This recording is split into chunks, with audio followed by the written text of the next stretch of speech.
Estou sem o meu relógio. Com todo respeito, Vossa Senhoria tem horas para dar? Não. Mas eu sei que hoje é segunda-feira. A internet está cada vez mais rápida. A sua banda é larga? Não, sou contra a tecnologia.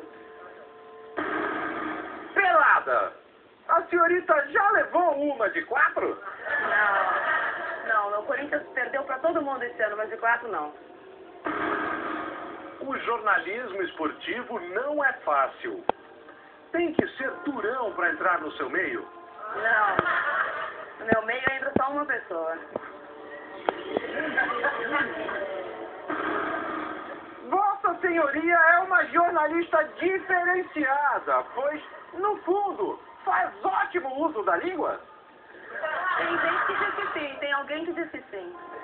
Não reclama, não.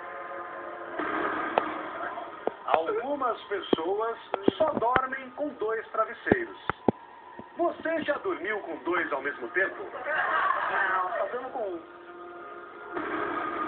Adepta de uma alimentação balanceada.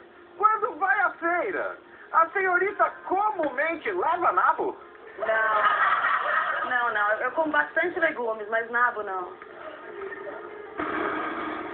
Marília, o limpador de para-brisa é fundamental na chuva. Quando você precisa, o seu traseiro funciona? Sempre funcionou.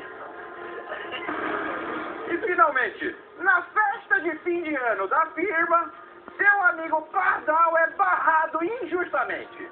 A senhorita segura o Pardal na porta ou coloca o Pardal pra dentro? A festa da firma.